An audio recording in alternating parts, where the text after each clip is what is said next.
Everyone, welcome to Third Coast Gaming Impressions. It is Sunday, November 22nd today. This will probably go up on Monday or Tuesday, but we are on, was it episode 8, episode 9? Where are we at, Austin? I think it's episode 9. It's episode 9. You know what I'm think it's talking about? 9. We have the numbers. Since I also haven't played Halo 4, apparently, fucking Covenant Carbine. It used to say the ammo on it, and what was that, Halo 2? Halo 3 This is maybe? Halo I don't know 3. which screenshot that is. But it's just not even there. There's no coming to this hot. There's no Covenant Carbine ammo tracker on there. You played some Halo 4 on PC, I guess. Is that how you got to that? What's up? Yeah. And even I wasn't that angry. I love the Covenant Carbine. It's my baby. Yeah. No, yeah. So Microsoft, they released Halo 4 on PC as part of the Master Chief Collection. Halo 4 being the first 343 Halo game after Bungie departed the IP with the release of Halo Reach and from Microsoft as a company. It's a weird game, right? It feels very different because this is the first of the Halo games that is not a weird military power fantasy. Right? Because Halo 4 immediately opens with dropping some Halo lore on you. And it's Master Chief by himself for the beginning?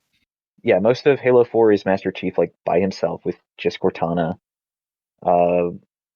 As he just goes around this planet, this ancient alien planet that you saw them drifting towards at the end of Halo 3 when the ship was cut in half once the explosion of the big Halo. He's at the end of Halo 3, you stop Halo. Oh, you did it. You stopped Halo. You did. Yeah, you did it. You stopped Halo, and then Master Chief and Cortana are in half of his ship that is just drifting towards a ancient alien planet. And it's just you and Cortana on this planet trying to get out of there. God, who's the bad guy in that game? I can't remember their name. So the bad guy of Halo 4 is part of this ancient alien race, the people that built the Halos. He's a dude called the Didact. Oh, the Didact, yeah. Yeah, the big bad guy. He's the Forerunner's military general, and you wouldn't know who this person is unless you have read the Halo Forerunner book trilogy. Yeah. Beforehand, it's probably the biggest problem of Halo 4 is that they introduce lore from the books. Halo 4 opens with a scene where Dr. Halsey, who is the person who created the Spartans, right, the person Master Chief basically, and she's being grilled by some Office of Naval Intelligence spook because they're like, hey, you committed some crimes. Hey, we got to address these war crimes you committed finally. We actually have to get around to this. Yeah. And it's the first time that Halo actually, in a game, talks about what Spartans are, which are abducted children who were experimented on and turned into super soldiers. Yeah. As it turned out, I listened to that video that summed up all the Halo games, and that was the thing they finally got to. And the Didact, as it turns out. And so immediately, Halo 4 is not about, you do not get the sense of, the feeling of, I'm the dope Master Chief, right? I'm going around this planet, I'm shooting the bads, I'm so cool. You're stuck in this frame of, man, I'm just a really sad dude whose life was stolen from him by this fascist government so they could turn him into a super soldier. And I just kind of want to go home and help my AI pal out because, she's also dying because she's thinking herself to death because she's basically reached an expiration date. And after, 8 years, AI, in the Halo universe, think themselves to death. Which, and everyone... Some writer wrote that, I guess. Yeah, it was... You need a plot point.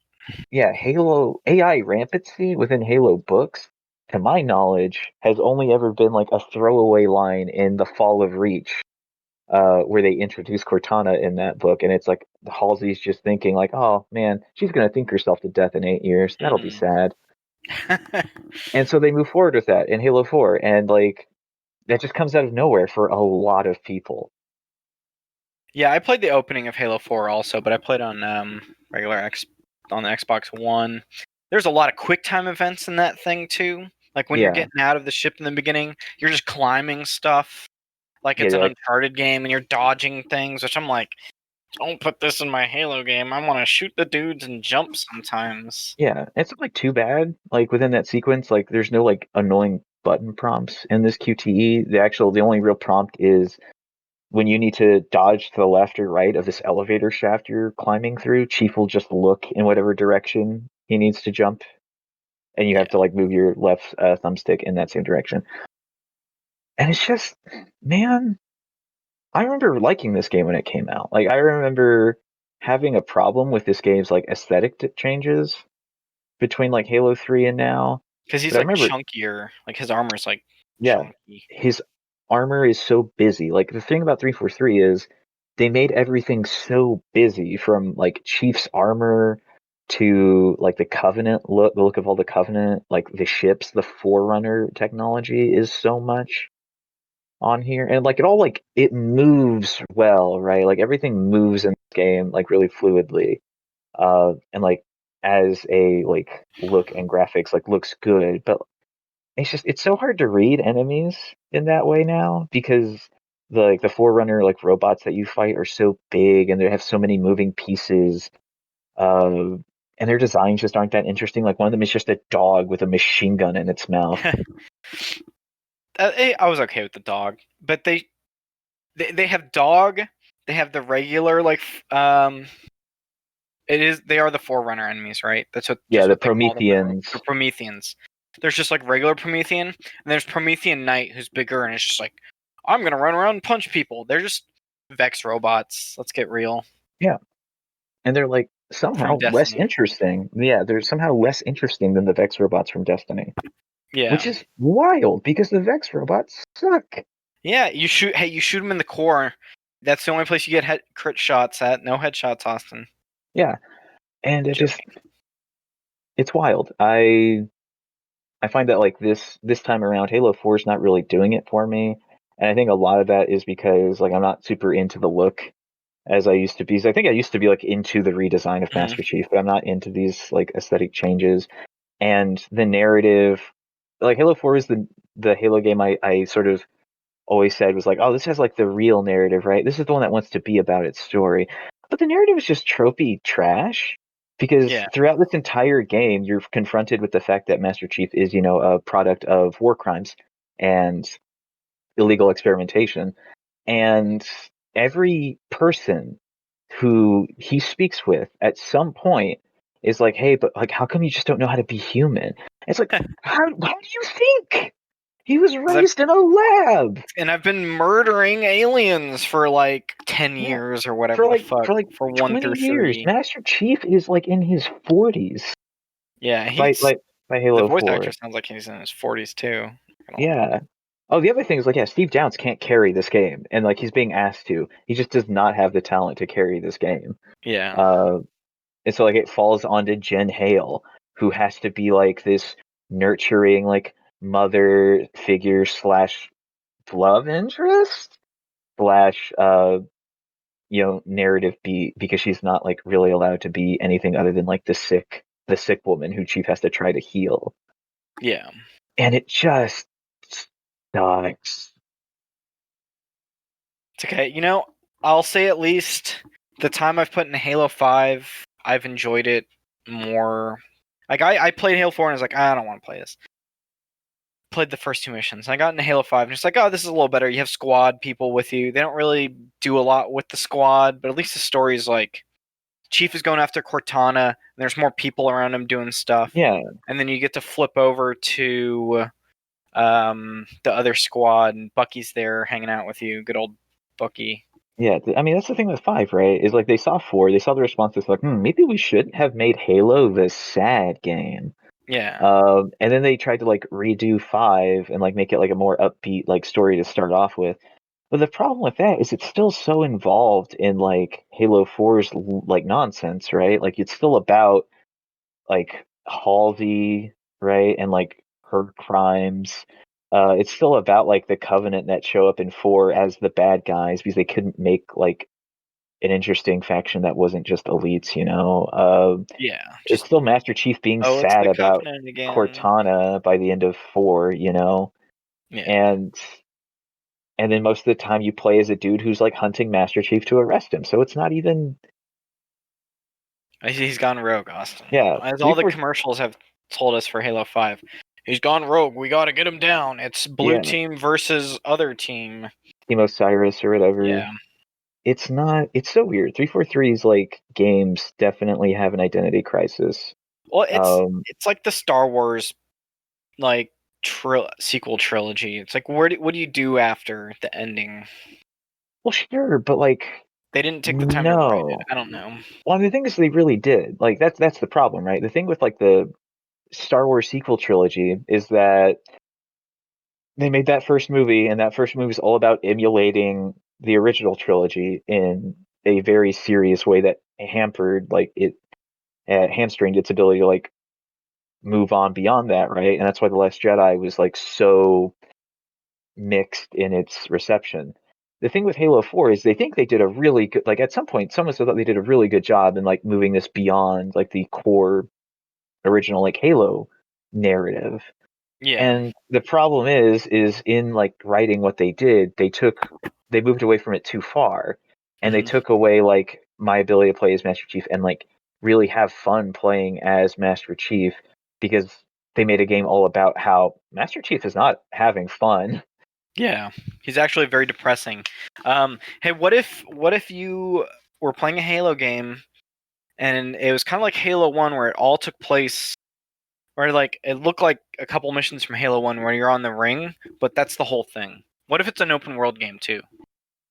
And what if it gets delayed a bunch?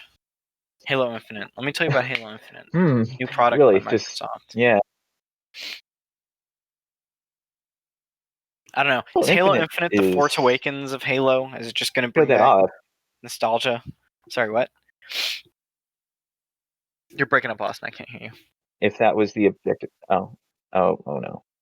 I can hear you better. Okay.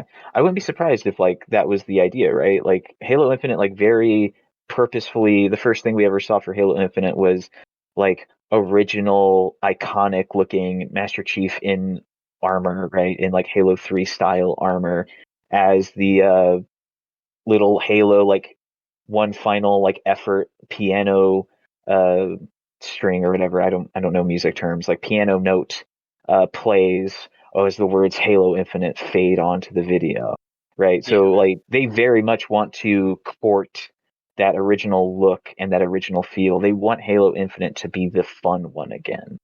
And that's why everything looks so much simpler as far as like aesthetic goes. Like that's why everything's more colorful. That's why Chief looks better.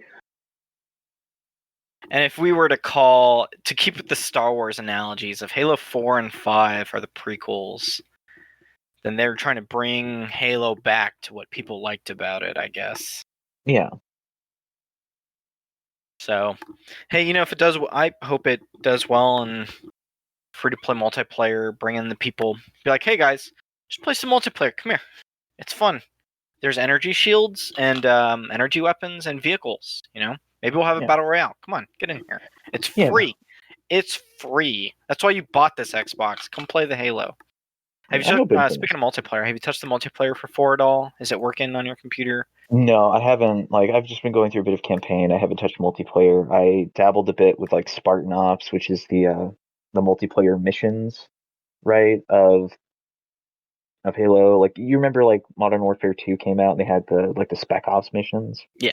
It's like that, and the Spartan Ops missions are like the bridge between Halo 4 and 5.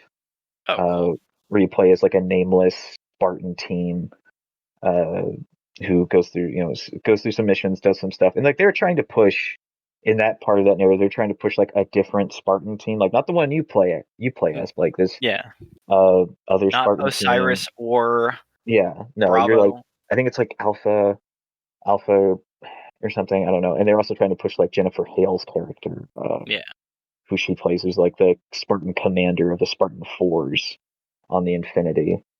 Well, I would be down. I need to download it because I do have the Master Chief Collection. But yeah, if you hop on there, I'll play some Halo 4 with you. And I don't mind like Halo 4 is a play, right? Like I think 343 has always gotten like the play of Halo right. It's just so much about the experience is lost.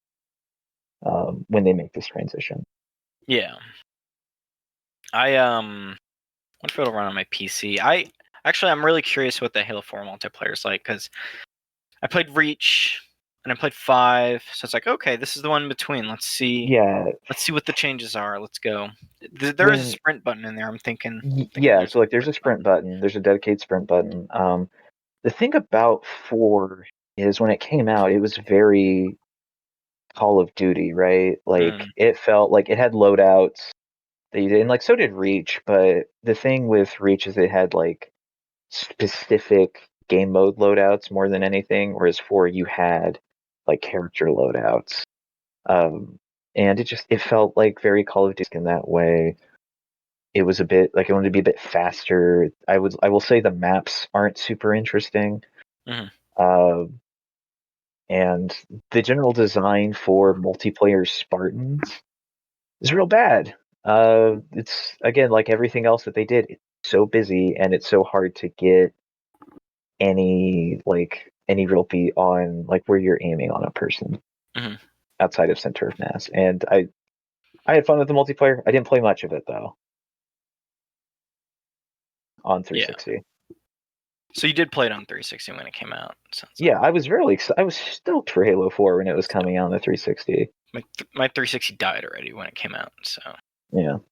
F in the chat for red rings, but And speaking of these multiplayer shooters, yeah. You've been playing a bit of Battlefield. Yeah, Battlefield 5. It's really fun. Sometimes you get that game where it's like, I'm just relaxing and I just need something to play as my hobby game, and it turns out it just keeps coming back to Battlefield 5. So last week I was digging into the Xbox catalog of Game Pass Ultimate with EA Play, and I played Bad Company 2 and I played Battlefield 3. So before I get to Battlefield 5, I did play some more Battlefield 1. It was cool. I had a good time with Battlefield 1. There were people playing it on Xbox still, Austin, you know? There's Titans.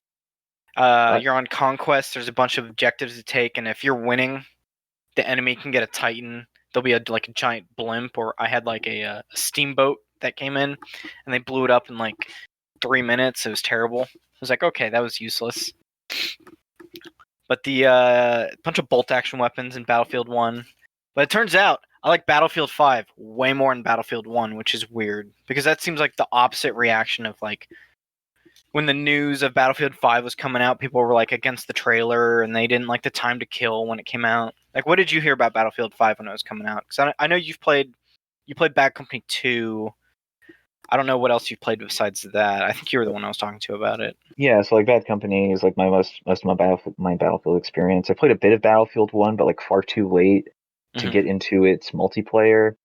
And when Battlefield 5 came out, like I've written off Battlefield as a series. It's just like it's not for me. Like the experience it wants me to have in its multiplayer is not something I've ever really liked outside of Bad Company 2, I don't think. And so when I saw 5, it looked chaotic. It looked fine. It looked like another like shooter. I just remember people being upset that you could play as like, women and have like prosthetic arms. Yeah, because this isn't realistic Battlefield. She has a steampunk arm. Yeah, and I remember seeing that. I'm like, okay, I don't need to play the game that these idiots are doubtlessly going to play, because they're not going to miss a Battlefield release, even if they are going to like type on the internet about how women didn't fight in World War II, even though like historically speaking, yes, they did. It's such an American-centric view that women didn't fight in World War II. Women were fighting in rebellions all throughout Europe. It's ridiculous to say women didn't fight in World War II. Yeah, as it turns out, people on the internet are a little crazy. I mean, the campaign is pretty good for Battlefield 5. I wasn't playing the campaign. I'm not going to talk about the campaign. I'll talk about it for a second. It's mostly a tutorial, and it sets up, here's how you play as the tank guy. You'll have a tank set of missions. You have a set of missions where you're in like Sweden and you're like a mother and her daughter, and I think you play as the daughter, and you're trying to like disrupt Russian stuff out there, so it's all in snow and you have like skis and shit. Campaign's not bad. But the multiplayer, they added private servers finally, or like custom servers where people could make their servers. It used to just be dice run servers on there. So you'd get on and be like, oh, I can quick play, or I can go into my server browser and join a match. Now there's some hardcore matches that they added, which is something the old games used to launch with, and now they kind of added it after. Like Battlefield 5 came out like 2018, I think, which is a popular Battlefield map. It's kind of like a circle. It's an island that's a circle. So yeah, the Americans have that part, and then Japan has the right side, and you're kind of pushing between it. And it's like a big circle you're pushing around on like this bigger scale map. And I think Battlefield 1, Battlefield 5 are both 64 people, so it's 32 on 32. And I've just been finding that more fun than like Call of Duty, where I like having like in Call of Duty, you'll spawn, you'll run out for like 30 seconds and then die. Whereas in Battlefield, I'll spawn, I'll have to run over, and I'll kind of strategically set up my position more where I'm looking at the enemy base and we're trying to push and pull. And I think that's like the draw of Battlefield for me. And I think I've been playing Battlefield 5 on and off for like the last year. And it's my hobby game, I guess. Yeah, it's good to have one of those. Yeah. And the guns feel good, you know? Yeah, I imagine the guns, we're good. Like, video games are good at making guns feel okay. And I like, when I say they play good, it's like I'll compare it to playing Battlefield 4, playing Battlefield 1, and like the hit detection or like the bullet magnetism. It's just not there as much in 4 and as in 1 on the console. And I feel like generally where I'm aiming is where I'm hitting more often in 5 than in 4 or 1.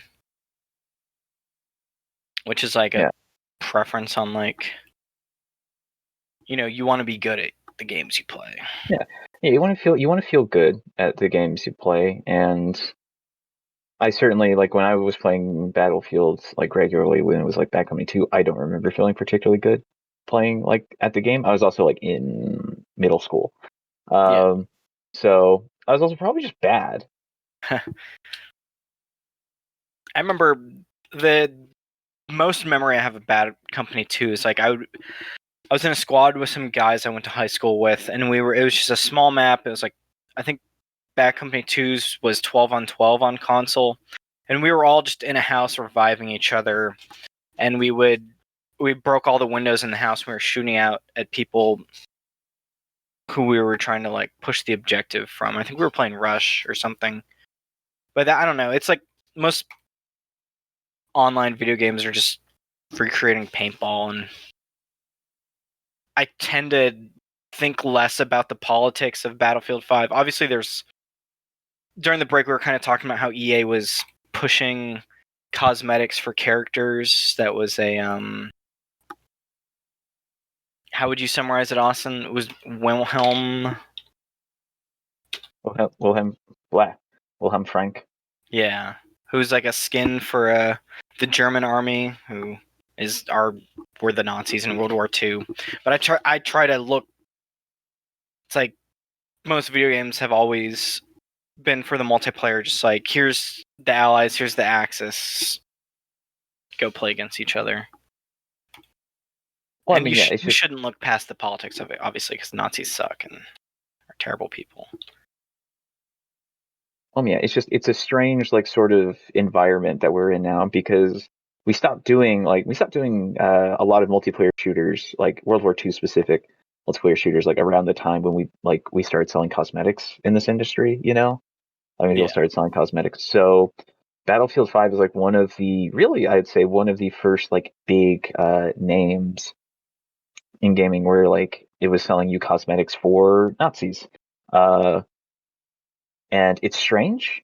It's not a particularly good thing to do, I don't think. It's also not great when you're super, air quote, like, cool Nazi character with his iconic trench coat and dope, looks like a wax eye patch sort of deal going on here.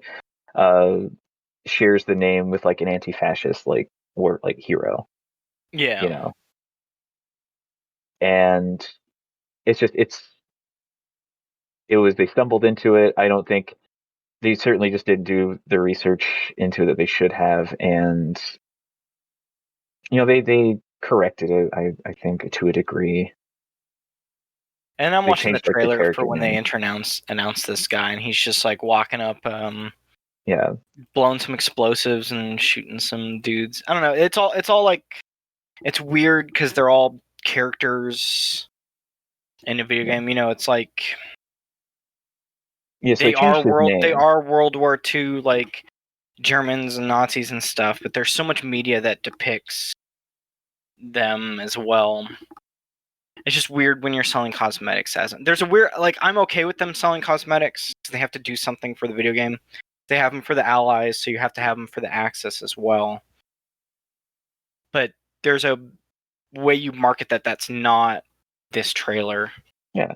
And like again, like we were speaking about this, like you have like they put like the aesthetics of like Nazis like in movies and TV shows and such, but like no one's ever trying to sell you on how dope the Nazis look. Yeah, except for stormtroopers, I guess. Yeah, except for like stormtroopers.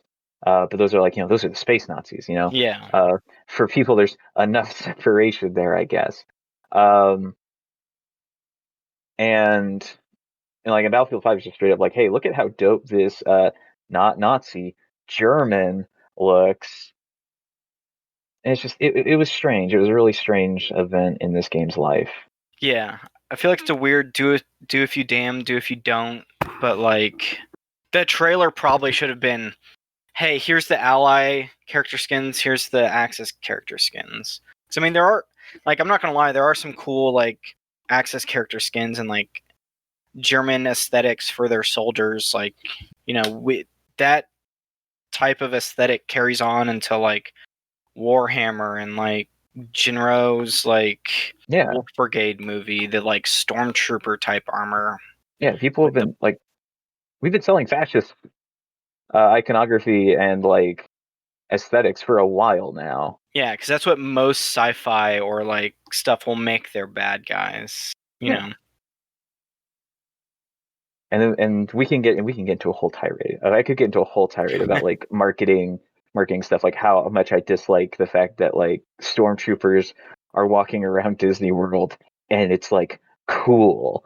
Yeah. But that I feel like should be like the thesis of some like academic paper No, that I and do not have the time to write. No, and I keep thinking, when are we going to move on from World War II aesthetics as bad guys? But I think it's like, how do you make a bad guy that's not that? Like Killzone, the Helgans have the same iconography as like Nazi World War II soldiers. I'm saying just fascists are easy, right? Like it's easy to make fascists look villainous. Yeah.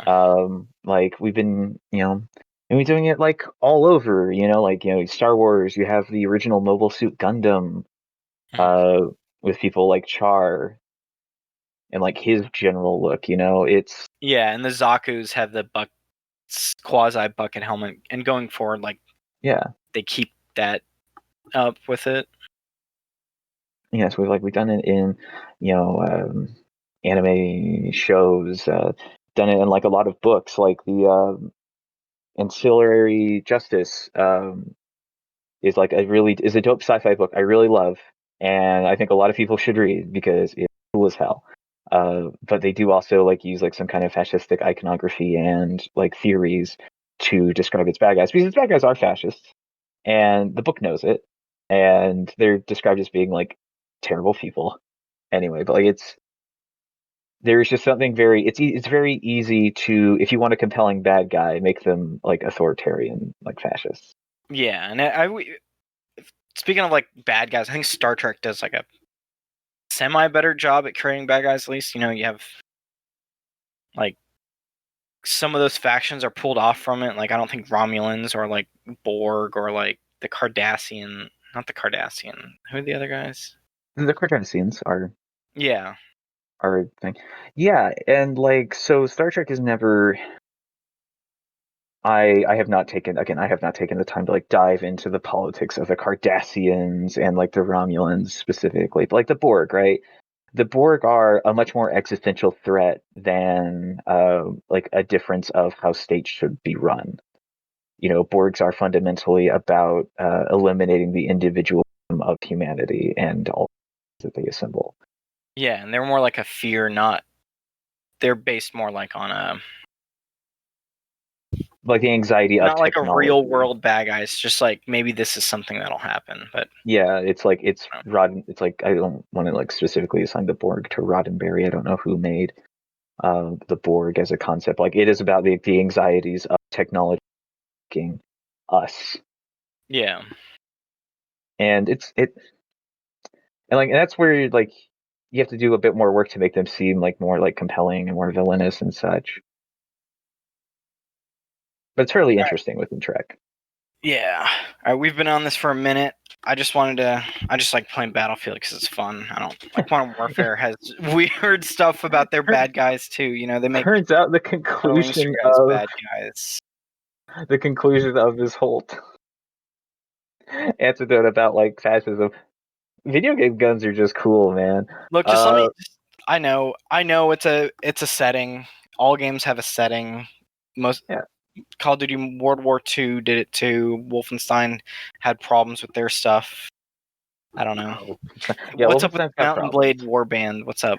Yeah, so this is actually gonna be pretty short, because they also put on Game Pass PC, not only did Halo 4 come out, but so did Mount and Blade Warband, which is a sort of medieval, uh, I don't know what is the exact wording here that I want to use, like medieval like battle like sort of experience, where you are a player made character and your objective is to basically put together a warband, right, like an army, so that way you can do increasingly difficult quests and adventures and fight, gain territories and such, and basically become like a warlord is my understanding of it. And they put this on Game Pass earlier this week, and for the first 3 days it was on Game Pass, it wouldn't launch. Um, it had some very weird problem where like the launcher would start and you would be asked to download all these like things to help make it's pretty old, this pretty old like game like run on your PC, and then it just wouldn't start. And every time you try to start it, you just get nothing. They put out a patch yesterday that has enabled the launcher to actually launch the video game at this point. So I got about an hour into it yesterday. I made a character. I called them the Onion Knight because I was looking at like Dark Souls 2 screenshots. I was like, oh, I miss my boy, the Onion Knight. Oh yeah. And I was immediately like, I didn't do the tutorial, which I really should have done. But I immediately started a new game and was just thrown into a map. I was this dude. I was immediately attacked by a bandit. I think I like had to shuffle through my weapons by finding the controls, and eventually was able to kill him with a polearm. And then I was thrown into a quest to like recruit some dudes into my war band, and then go save some dude in a village.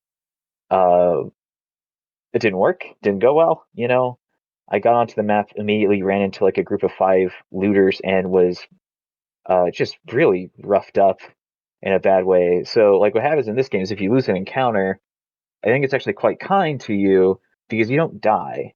You get captured, and for like a couple of weeks you are a part of this, like you're a prisoner for this band, for whatever band came and beat you up.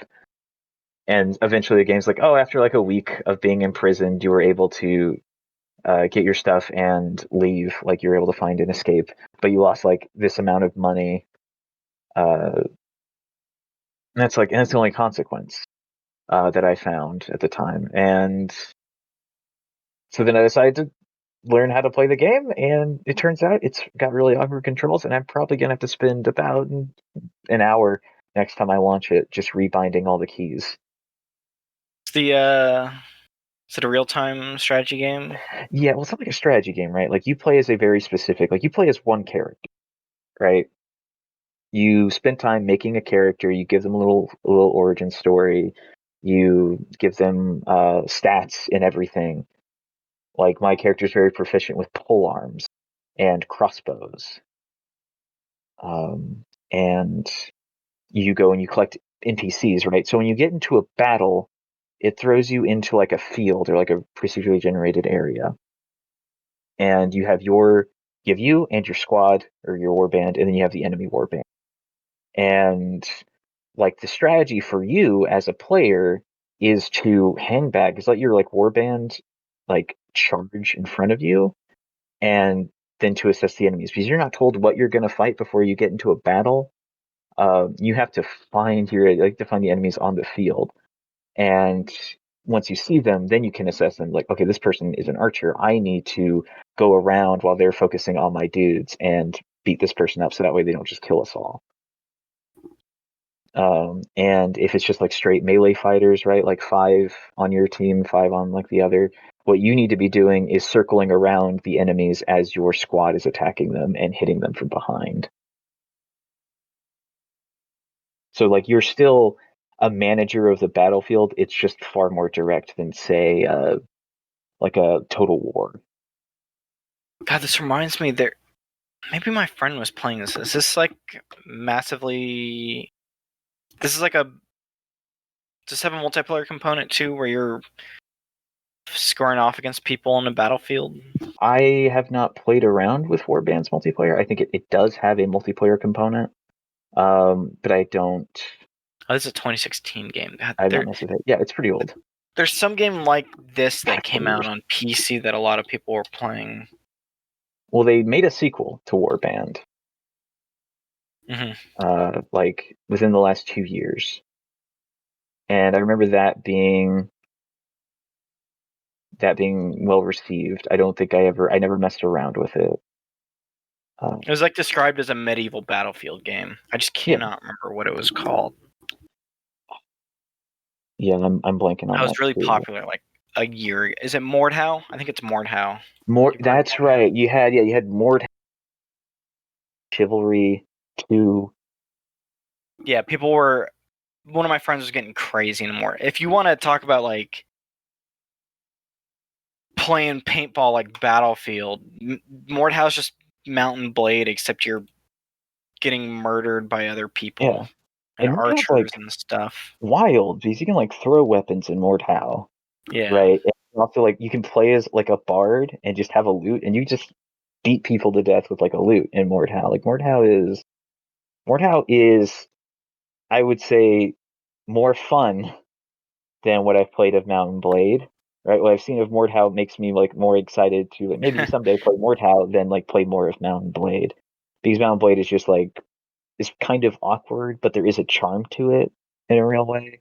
Whereas Mordhau, like, sometimes I just want to take a loot and beat like a heavily armored dude upside the head with it.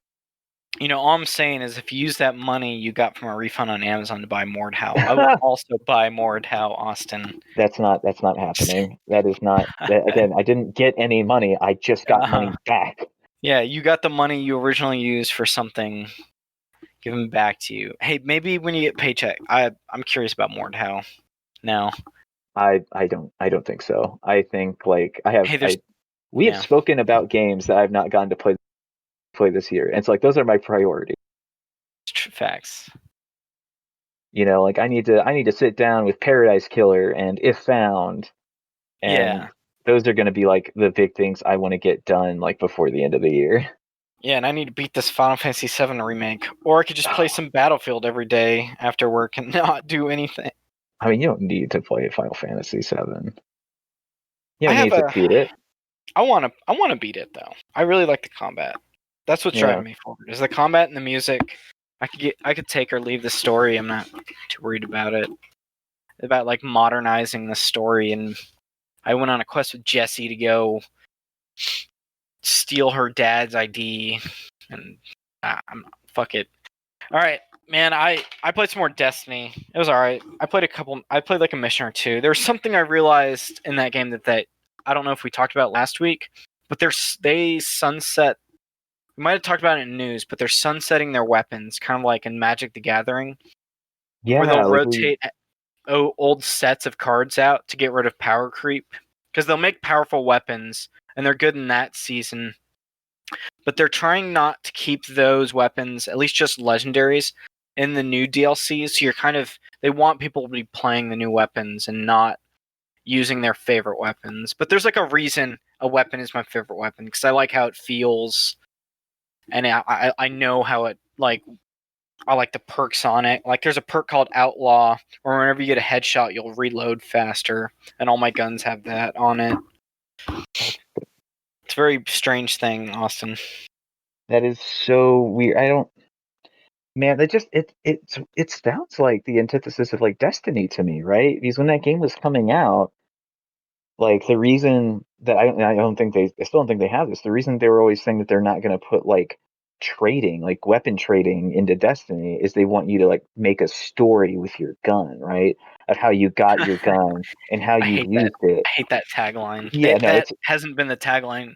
That hasn't been anything anyone's thought about Destiny. There's no yeah. story with your weapons anymore. Yeah, and like the idea that they're like purposefully sunsetting guns, like, does that mean that they're making them like worse, or are they just not making them available to like get as rewards? So you can use them in PvP still. Certain rewards will give them to you, but they've taken out the maps, so there's not like you Yeah, can't do the Leviathan raid to get those weapons from that raid. But if you okay. have them, just the legendaries, you can still use them in PvP. You can't level them past like 1060 light level. So the guns they're sunsetting is from the base campaign and its two small DLCs. From Forsaken, Yeah, like and Forsaken and Warmind. it's Warmind and it's the Curse of Oh, Osiris. Curse of Osiris. Yeah, that's right. It's that set of four that would be like Destiny Year 1 and Destiny Year 2 are kind of getting left behind, so that it's like the stuff you got from Shadowkeep and then the seasonal stuff between Shadowkeep and Beyond Light. So you can keep all that, and they kind of have a set date of. It's like Magic. When a new set comes out, the old set will rotate, and there's usually like two sets in at the same time. All the exotics are going to be kept in. You can level them up as much as you want to. But armor and weapons from certain expansions, and they'll have a little logo on it. You can't get them past 1060. But for PvP, there's no weapon. Your light level doesn't affect your weapon damage unless you're like in the special event Iron Banner or Trials, which is like their super competitive PvP stuff. That I'm cool with it because I realized it's like when I started up like Shadowkeep, which is last year's September DLC for the year, I literally just grabbed my old weapons and I used them the whole campaign, and even going on after that. It's kind of freshening it up a little bit, and you can still keep your exotics to use. it's weird. I mean, I feel like I don't have any real experience with things like MMOs or like even like like seasonal games that have seasons, like in the way that like Magic does or Mhm. MMOs and such. So I don't know if this is like a normal thing, but I cannot imagine like going out and working hard, like working to get like friends together to do a raid and spending like 4 to 6 hours in it because those things seem long as hell, and then being like, oh yeah, I got my cool stuff, and then suddenly like that's capped. Yeah, that cool stuff, you can only use it. Basically, the raids you can do, you can only use it for like 2 years, unless you're late to the party and you're doing the raid like a year after it came out. It's most of the people who stick with it know how the system works and like Yeah, I aren't going back to it. I don't know, it's weird. Like my favorite hand cannon is from the raid, and it's like 13 round magazine, super fast reloading. But I can't use it anymore. But I don't know. yeah, that's strange. I'm trying to think. Have you heard of power creep before? I As like like a concept in like. yeah, power creep is like a concept I have like a understanding Oh, here it of. is. It's called the Midnight Coup. Very good name for a weapon. That is, oh my god, Travis. What? The Midnight Coup is such a name. Yeah. It's And so the other raid weapon, powerful. inaugural address. Is that a powerful name? Can't tell That's such a sarcasm. powerful name, dude. Huh. God, you're dripping with sarcasm right now. No, I'm not. Oh yeah, I can't tell. It's a cool I gun. like, It's this is thick. like, I feel like a creative coward. Huh. I will never name anything that good. Yeah. It's a pretty cool gun. Purple and white. Most of the raid weapons have neat names. but I'm cool with it. I played like another mission too. I used some more ice powers. They nerfed some stuff too. The warlocks were really overpowered in multiplayer, and they just were like, "Hey, y'all need to tone it down. You're murdering everybody. Come on, guys, make it a little more balanced." They'll usually do it. The ice powers are just like super strong because you can freeze people, and that doesn't really happen a lot. And like the multiplayer is like normally you just shoot someone and they'll die, but now you'll like proc someone with a grenade and it'll freeze them. They're kind of stuck and they can't react to anything at all. But they'll usually nerf PvP stuff and change it, and the PvE like regular story content or strikes don't get changed too much, except for like weapon cooldowns. When they do that, it changes on both ends. It's fine. Destiny's going through some. Destiny's trying to figure out what it wants to be. It just split from Activision. Yeah. I hope. Destiny's gotta take some time to get a little self-care. Yeah. Maybe see someone about that split. Which is actual advice I recommend people do if they're suffering from a bad breakup. I don't mean to make fun of that in any way, shape, or form. And just sort of to see what it wants to do in the future. Yeah. So right now, I think it's trying to build their capital back and maybe make a Destiny 3 type game that will bring the Destiny 2 content with it. Try and figure out backwards compatibility within its own game, which is interesting. This one's called the Malfeasance. It's like a weird string exotic hand cannon from last DLC. I'm just looking at Destiny gun names now. They're pretty good. Like a single clap, like this powerful sniper rifle called a single clap. Single clap's pretty good. That's amazing. Hey, Destiny's 60 gigs right now. So Bungie's always. I mean, the thing is, I could see myself doing like New Light, right? That's the free version of Destiny right now. It's called New Light. Yeah. I could see myself like playing a bit of New Light at some point, and I think I will relatively soon. And if you if you want to do a new character in New Light, they'll have your story be on the Cosmodrome and a little bit in the EDZ, I think, and that's like 3 hours. Yeah, that's what I was thinking. Like I'd probably make a new character, probably remake my Warlock Exo from Destiny 1. Yeah, and then there's not really campaign content after that.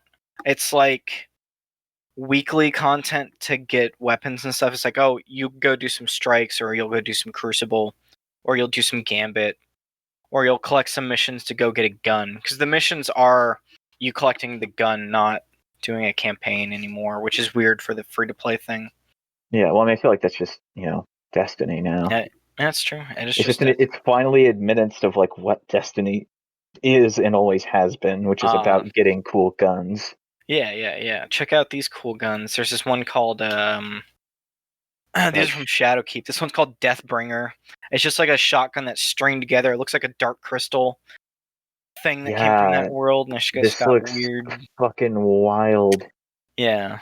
This is a shotgun? No, it's a rocket launcher. Oh, it's a rocket launcher. Okay, I was about to say, like, this has a vulture mouth. Yeah, it is a vulture. It's very vulture-esque. Man, I'm make that a thumbnail for something. That is Deathbringer. It's cool. Yeah, Divinity. Like, these are okay. Divinity's okay. Trace rifles are weird. Machine gun. Oh, that's the I think that's the beta name. It's not called that. Oh, it's so good. And just for context, this is $ machine gun name $. This is the best. It's called Xenophage, but I think that's their dev name. I hate it. I hate that that's not like the actual thing. This should be the actual thing here. There's some guns that are named like that though. I can't remember exactly. Damn, some dude made this fucking thing. Like, people made this. Yeah. No, dude, but I'm gonna use this as a thumbnail. Someone fucking built this thing. Oh, ooh. Yeah. I couldn't imagine. Couldn't be me. Thick. That's compensating. God, alright, what else did you play, man? Just a thick gun. I did not play any other games. I've not had thought you played Oh yeah, no, we got Mountain Blade and Halo 4. No, yeah. You didn't really play any other games. I watched the X-Files movie though. First one. I wanted to talk about X-Files for a second. I'll do it at the end, I guess. Did you ever watch the X-Files? Do you have any frame of reference for the X-Files? Where we are. All I know is the truth is out there. Yeah. I also know like Mulder and Scully don't like each other, but are probably boning. Yeah, no, at some point they're like in a relation. They're on and off relationship. I think the first couple seasons, they don't like each other too much because they're forced to be together. But then they they're forced to work together. Yeah. So the movie. Okay, so there's like 11 seasons of the X-Files. It's like a long running. It's kind of like Star Trek where it just kept going. But when I was a kid, I would go to the library and rent movies, and there was an X-Files case. And it was a red case, and I was like, X-Files, I've heard of this before. Maybe this movie will be cool. And I think this one takes place between season 5 and season 6. So I watched a movie as a child that is just like a cap between 2 seasons, having never watched the TV show. As it turns out, the movie's about aliens that create a virus in the US. So the government is using alien blood because the aliens who came to the X-Files, their blood is being used by the government and stuff. Like at some point the government's like, oh man, we should just let the aliens take over. So they put the alien blood in some corn somehow, and they let bees pollinate it, and the bees would go around and sting people. And when the bee stings someone, it makes a baby alien in them, because at some point they're like, they didn't realize that the alien blood is basically the reproduction, like in Alien or Aliens, the xenomorph thing, where it's just making more aliens. It was a whole thing, Austin. Incredible. But it was cool. I just watched that the other day. I was like, all right, I'm not going to watch any more of the TV show, but I just had a nostalgia trip with that.